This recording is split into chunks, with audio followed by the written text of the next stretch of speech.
Spying a loaf of bread which was sitting upon the cupboard, Dad walked over to it. There was a foul odor coming from the moldy loaf of bread. Dad was furious. "What the F?" he bellowed. Hello, welcome to In My Words. The book I am reading from is titled The Monster We Call Dad by D.A. Riles. This book is not intended for young readers. After each reading session, I will briefly give information about a chosen plant. I hope through my words you will gain insight, knowledge, and a deeper appreciation and understanding of this mysterious and intricate world. Though the road may be long and hard, compassion and beauty can be gained through the enjoyment of nature and experiencing its wondrous gifts. Thank you for joining me.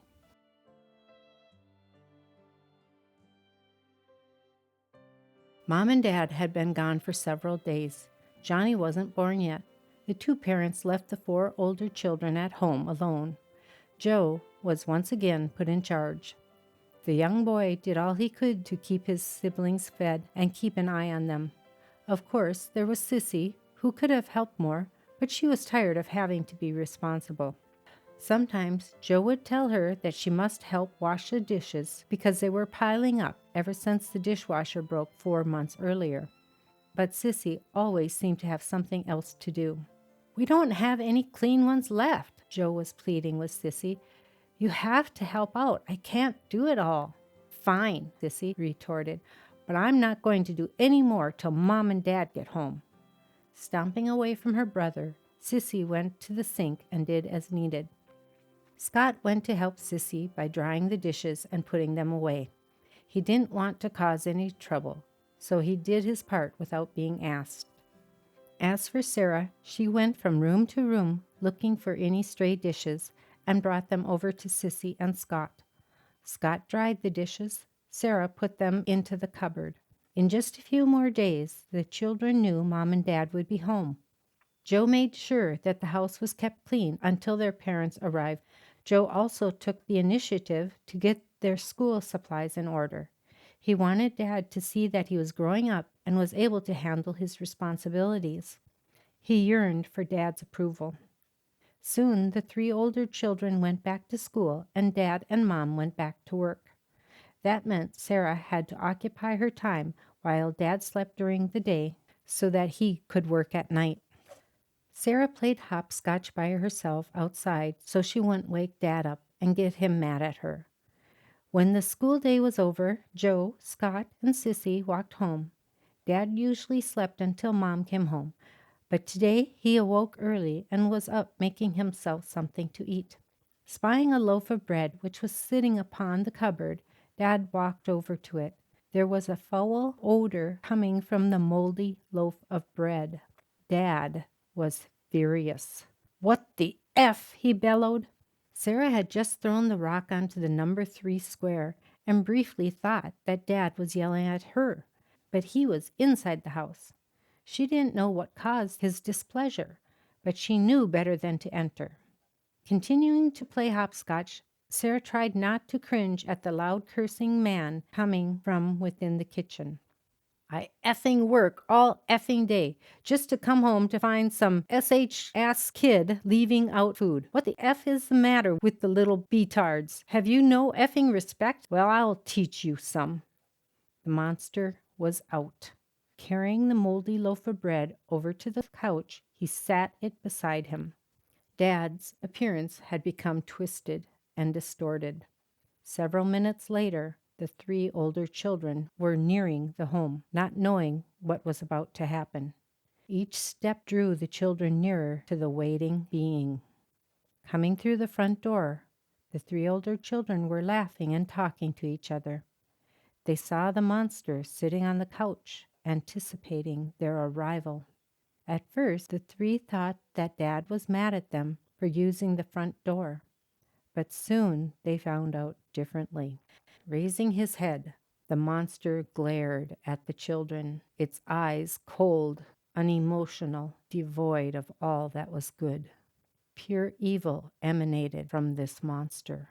Rising as a toppled tree is risen to be cut, it moved, its legs large, wooden, stiff. Each step shook the floor from underneath, trying to hold up under its mighty weight. Terror filled the children's eyes, each unaware of what set the monster off. Then it spoke in a deceptively cool manner. "Who left this out?" the monster questioned, gesturing toward the bread which he held with an outstretched hand. "I did," Joe replied, fear echoing in his voice. Joe knew he left the bread out while Mom and Dad were on vacation. He knew he should have been more careful, but he forgot. With steady, beefy movements, the monster neared Joe with the loaf in his hand.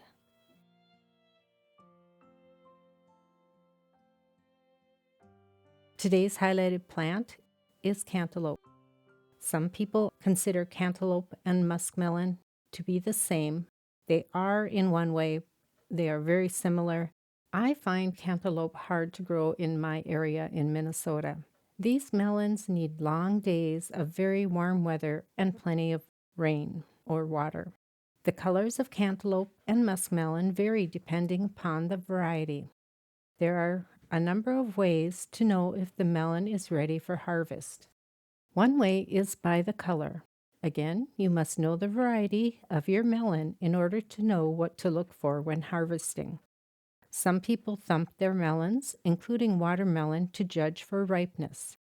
You can also use your sense of smell. When they are ready for harvesting, they have a sweet scent to them, and I find that to be the perfect time for harvesting. Another way to decide if your melon is ripe is to check to see if the stem has slipped away from the vine. This is a good indication signifying that the cantaloupe or melon of your choice is ready for harvest. It's always best to eat a cantaloupe or muskmelon within the first few days of picking to keep the melon from spoiling or losing its freshness. Melons are vining plants, and they require a lot of space unless you grow them vertically. It is possible to grow them vertically, but be certain you support the growing melon or they will fall off the vine before they are ready for harvest. Cantaloupes are sweet and juicy and require warm days and lots of water. Not as much as watermelon, however, but much more than most vegetables. Keep them in full sun as much as possible, and if you are able to mulch around the area where you planted the seed, the root area, that will help to keep moisture in the ground. You can eat cantaloupe and muskmelon fresh or lightly cooked. Some people even freeze their cantaloupe or muskmelon to put in drinks or to have just a nice cold fruit to eat when it's hot outside. You can eat cantaloupe and muskmelon fresh or lightly cooked. I know that people have frozen their melons, however, I prefer mine fresh. Also, I generally don't have enough growing to have a surplus to do so. I appreciate all of you who are watching my videos. If you have any questions regarding plant growing, or if you are interested in learning why I wrote the books I have, and if I am working on another book or two, please leave your comments below and I will try to get back to you in a timely manner. I am doing all the editing and producing of this content on my own. I never expected doing this at this stage of my life, but when circumstances demand, then it is important for me to create income where I can. Leaving a comment will help my videos get noticed more in the future and allow other people to view them.